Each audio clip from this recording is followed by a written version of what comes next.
बुशरा ने अपने हिसाब किताब से बताती हैं कि 24 तारीख को ये करो तो ये हो जाएगा। इदारों ने जो पहले उनको मौका देते हैं डी चौक पहुंचने का, तय कर ले कि उन्होंने नहीं पहुंचना तो वो नहीं पहुंचेंगे। कोई कानून इस तरह आपको जेल में से नहीं निकाल सकता। सारे सिनेरियो से बानी पीटीआई को निकाल दिया जाए तो हालात ठीक हो जाए। मुज़ाकरात आग और पानी में तो नहीं हो सकते ना जी। पीटीआई के एहतजाज और हुकूमत की हिकमत अमली पर बात करने के लिए हमारे साथ इस वक्त मौजूद हैं सीनियर तज्जियाकार सज्जाद मीर साहब। सर, बहुत शुक्रिया आपके वक्त का।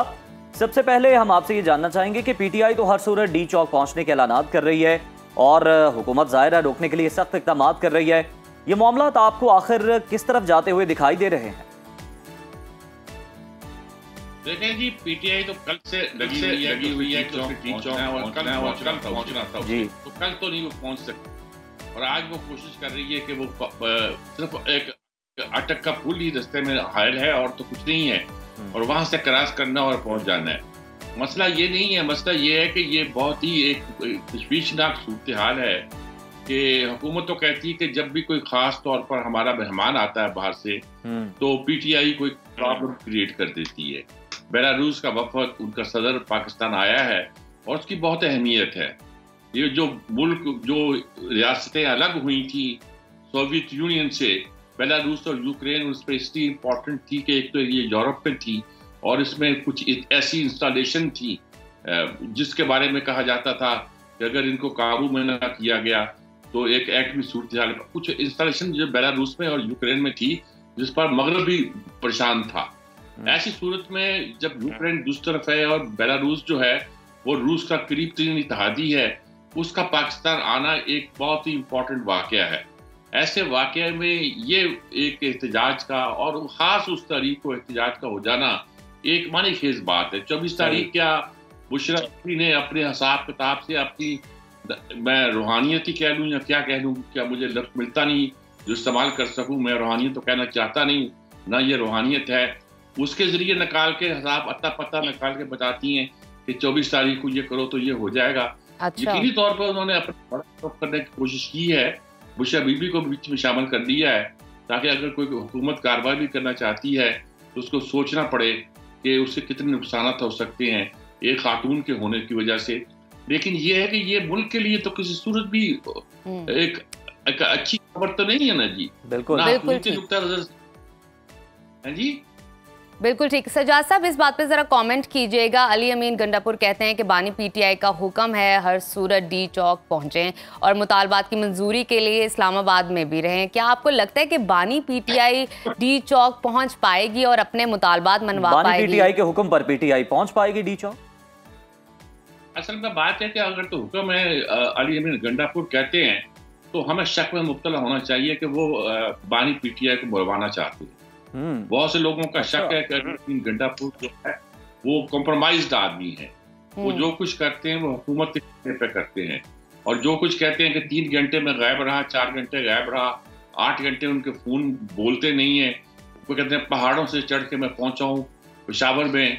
सज्जाद साहब, ये जो आप पिछले एहतजाज के वाक़े का जिक्र कर रहे हैं ना, लगता है ये उसी का नतीजा कि इस बार कारकुन जो है ना उन्हें हिलने भी नहीं दे रहे, उन्हें वॉशरूम और वजू तक करने नहीं जाने दे रहे।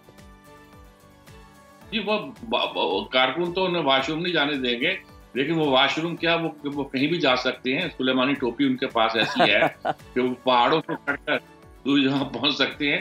ये बात अगर वो पहुंच भी जाते हैं कैसे पहुंचेंगे?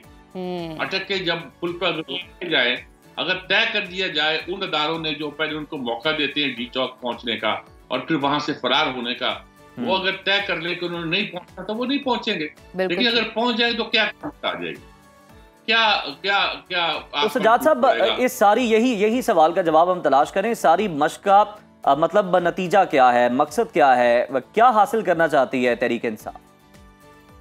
देखिए, अगर तहरीक इंसाफ के जो मुतालबात हैं, वो पहला मुतालबा तो ये है कि बानी पीटीआई को रहा करो और दूसरे कैदियों को रहा करो। दूसरे कैदी इन्वर्टेड कॉमा में सेकंड फेज पे आते हैं। कुछ लोगों का ख्याल है कहते हैं कि रहा करो ना करो, लेकिन दूसरे लोगों को रहा कर दो तो शायद वो इस पर हीरो बन जाते। लेकिन ये उनका मकसद नहीं है। मकसद ये कि मुझे रहा करो और मेरा मैंडेट वापस करो। मैंडेट वापस करने का मतलब है कि मुझे दोबारा वजीर आजम बनाओ, मैं इलेक्शन में जीता हुआ हूँ, मेरे वोट सब होंगे भाई। ये हमें कुछ, हम इस पर गुफ्तगू नहीं करते, हम इसको चैलेंज नहीं करते। लेकिन इस तरह से कह देने से आपके वोटों को ज्यादा गिना नहीं जा सकता। कोई कानून इस तरह आपको वजीर आजम नहीं बना सकता, कोई कानून इस तरह आपको जेल में से नहीं निकाल सकता। और सड़कों पर मुजाहरे और एहतजाज करके अगर आप समझते हैं कि आप बांग्लादेश की सूरत हाल पैदा कर देंगे तो ऐसी हुआ नहीं करती। बांग्लादेश का भी मैंने जिक्र करता हूँ, क्या क्या सूरत हाल थी बांग्लादेश में। उनका जो बानी था वो चंद साल के अंदर ही हलाक कर दिया गया, फौज ने कब्जा कर लिया। ज़ियाउल हसन एक लंबा अरसा हुक्मरान रहे, फिर जनरल शाह हुक्मरान रहे, फिर दोनों की बीवियां बाकी रही हैं जी। तो एक लंबा अरसा मार्शल रहा।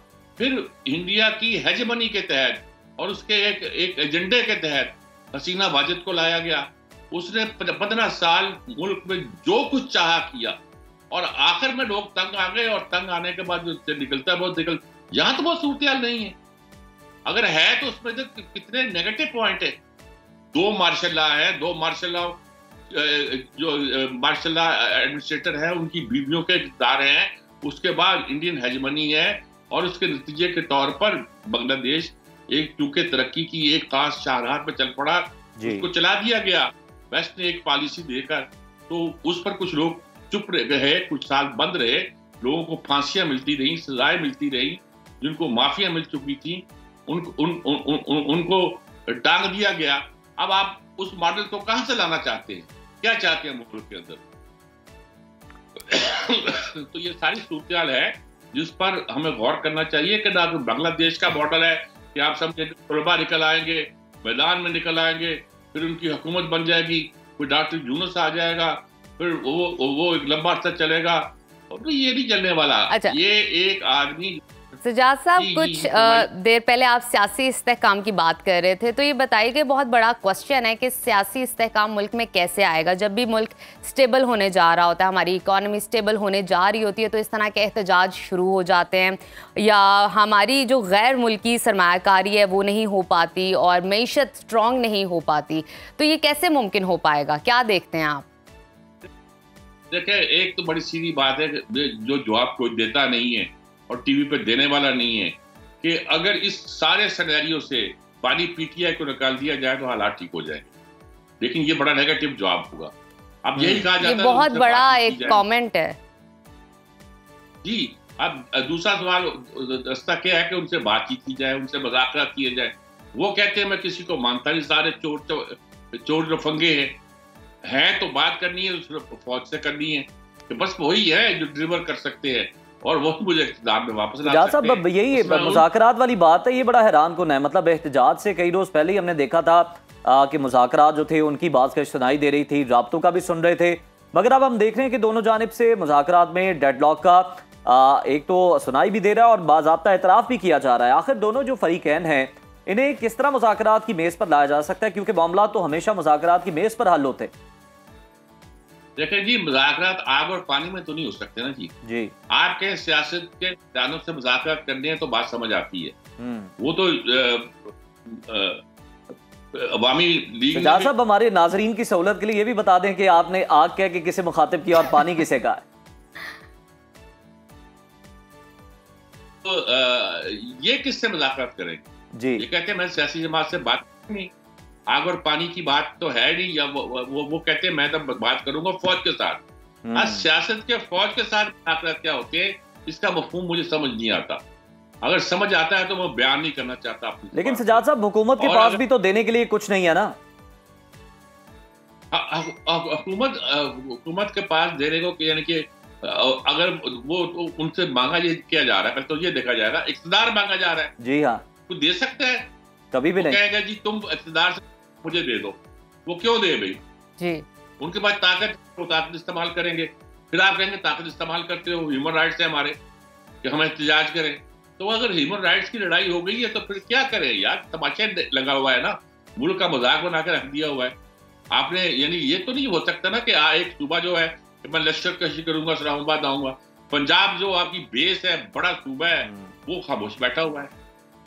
जहां से इस्लामाबाद पहुंचना बहुत आसान है, वहां से लोग पहुंचते नहीं। तो क्या क्या हासिल होगा? कुछ हासिल असूल नहीं है।